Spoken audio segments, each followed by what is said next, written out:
Morning. Here again, December 6th. I'm wearing Einstein's hat as usual. My name's Harrison Whitney. Something particularly interested me yesterday regarding the videos, previous videos I made December 4th and 5th regarding Sir Francis Bacon. Now, recall Aristotle actually invents the scientific method and his six-step program to achieving the scientific method. And Sir Francis Bacon, 2,000 years later, introduced what's called inductive logic with three steps. Now, the last time I looked and taught for maybe 40 years, deductive and inductive logic, mathematical logic, symbolic logic, a bit of Hindu logic, modal logic. So logic as a course is much like psychology and psychiatric practice. Psychology and psychiatric practice actually evolved from a branch of philosophy that's called epistemology. Basically, there are four branches. There's metaphysics, there's logic, there's ethics, and there's epistemology. Something curious came to my mind. It not in particular about horse racing per se, but yet it's really sort of a caveat or segue into something about Sir Francis Bacon in the around the 1600s. He was actually a good friend to King James. And when Sir Francis Bacon got caught in a trap, utilizing his inductive logic as a lawyer, as many lawyers do, the object of a lawyer or lawyering in Salt Lake City, well, at the University of Utah, assistant to the president, we refer to it as getting you a liar. But the objective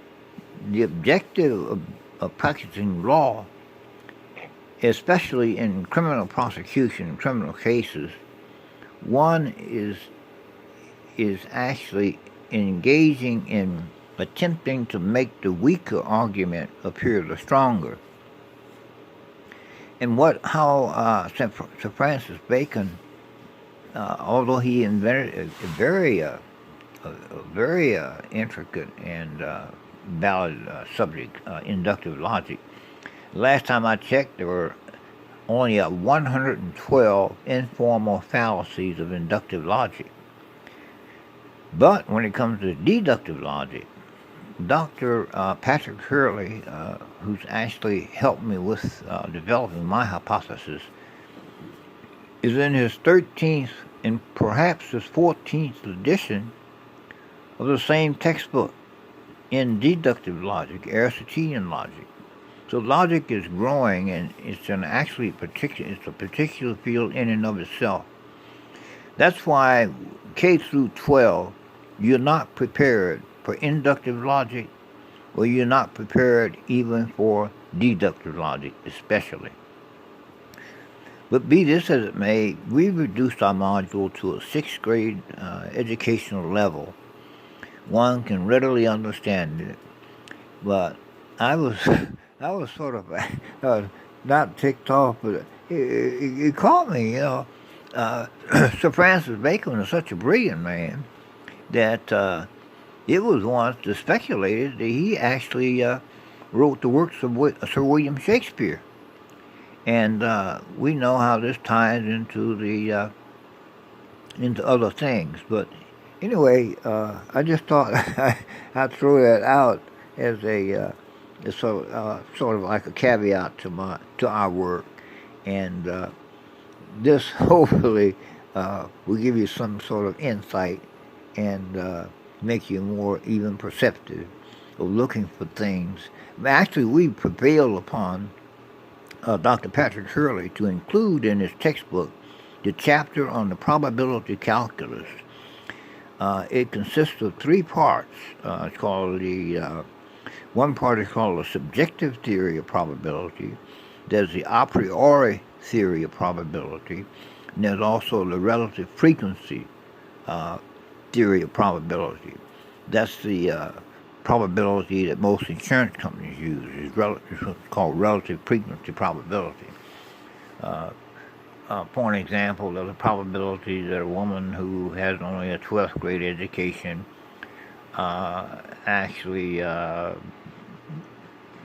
living in a poor area of a city, and as compared to a young lady who's 30 years old, a graduate from Yale University or Harvard or an Ivy League school, etc., her insurance premiums must be equivalent to that of the 12th grade person. I once worked had the whole San Francisco area of San Francisco. Back in the 70s, early 70s, I believe, or late 60s, and I was an auditor for Aetna Insurance Company, and my job was to inspect insurers who were employers of people, that to make sure there was a fairness in the comparison, that the person with the lesser education got the same benefits as the person with the higher education.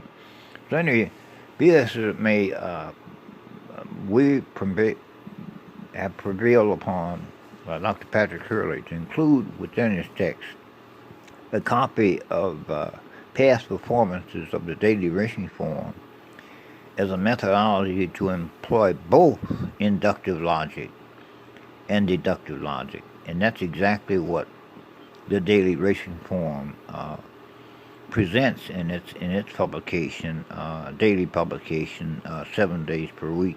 And they've been in business for 125 years. So Dr. Hurley is extremely interested in including in. I think he's completing his 13th edition, and perhaps he's even working on his 14th edition.